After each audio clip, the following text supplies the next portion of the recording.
Bonjour, je vais aborder la notion de matrice de passage. Pour cela, je consacre deux vidéos. La première, ça sera pour le cas des vecteurs, comment on change les coordonnées d'un vecteur lors d'un changement de base.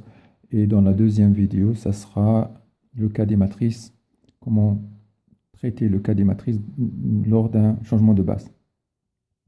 Donc, je me place dans R2, un espace à deux dimensions, mais les résultats se généralisent pour un espace vectoriel de dimension supérieure. Dans R2, à chaque fois qu'on a deux vecteurs non collinéaires, on a une base. Donc, je considère la base B formée des vecteurs E1, E2 représentés en noir ici. B' formé des vecteurs E1', E2' représentés en vert ici. Et on va qualifier B de l'ancienne base et B' c'est la nouvelle base. Et je considère un vecteur V quelconque de R2. V, il a pour coordonnées x, y dans la base B, x', y' dans la base B'. Donc je vais poser x égale x, y, les coordonnées de V dans la base B, x', les coordonnées du même vecteur dans la base B'. Et je vais exprimer V de deux manières différentes. Premièrement, en fonction des vecteurs de la base B et aussi des vecteurs de la base B'. Je vais exprimer les vecteurs E1, E2, E1', E2' dans la base B. Donc E1 fait partie de la base B, donc c'est 1, 0. E2, c'est le deuxième vecteur de la base B, 0, 1. Et les vecteurs E1', E2' de la nouvelle base sont donnés normalement, donc on va les poser A, B et E2', C et D. A, B, C et D sont des réelles données.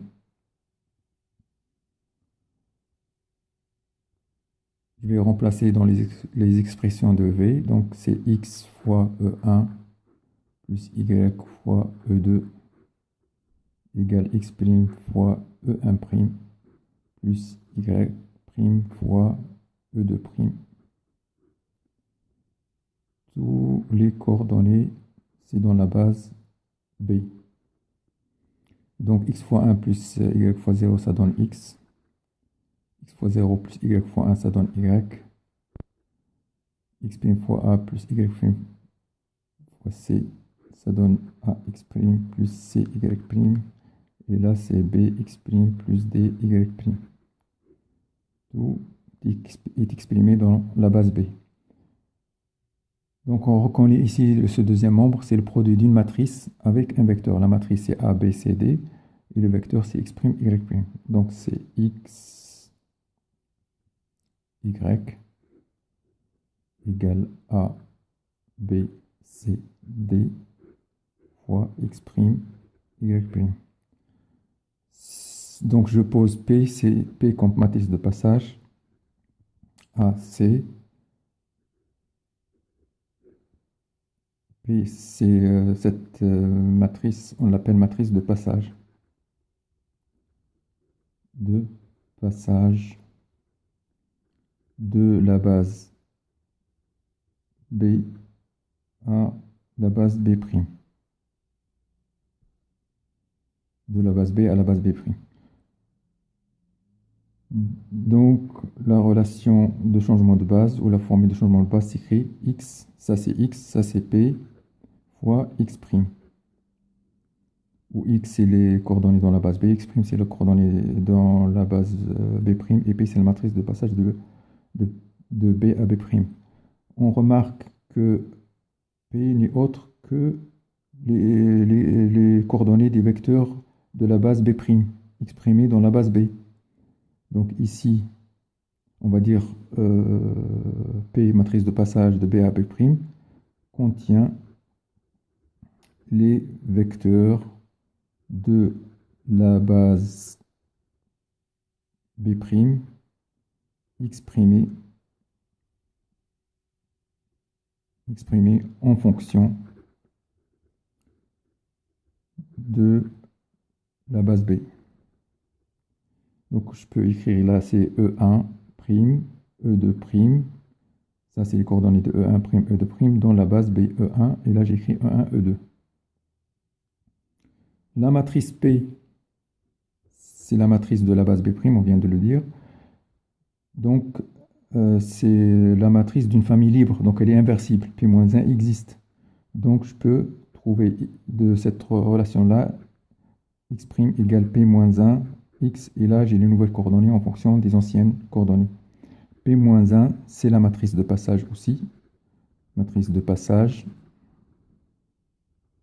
de la base B' à la base B. Voilà, on va revenir dans le cas de notre figure de tout à l'heure.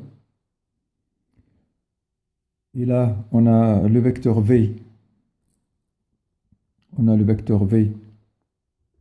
Il a pour coordonnées 1, E1, 4, E2. Donc, égal 1, 4. Et on cherche les coordonnées dans la base B'.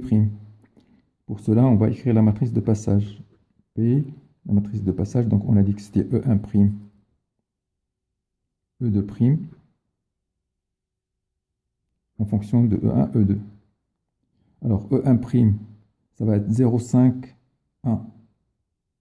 0, 5, 1. C'est les coordonnées de E1'. Les coordonnées de E2', moins 0, 5, 1. Moins 0, 5, 1. Donc, x, je cherche x', donc est égal P-1, x, je dois inverser.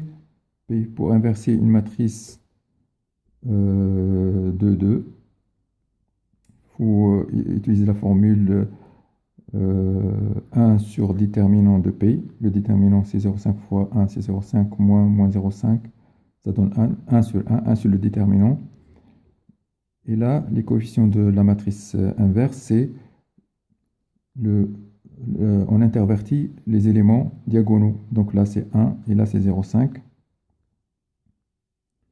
Et je change le signe des éléments extra-diagonaux. Donc c'est 0,5 et moins 1. Donc je peux calculer maintenant les coordonnées dans la base B', les coordonnées de V dans la base B'. C'est P-1 fois X, donc c'est 1, 0,5, moins 1, 0,5, fois 1 et 4, égale 1 fois 1 plus 0,5 fois 4 plus 2, ça fait 3. Moins 1 fois 1, moins 1 plus 0,5 fois 4 plus 2, moins 1 plus 2, ça fait 1.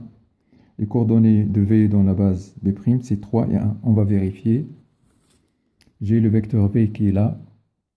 Donc, sa coordonnée suivant E1' là, ça donne 1, 2, 3. Donc, c'est bien 3 là. Et suivant la deuxième coordonnée, c'est E2' là, c'est 1, c'est 1. Donc, le résultat est bon. Merci de votre attention.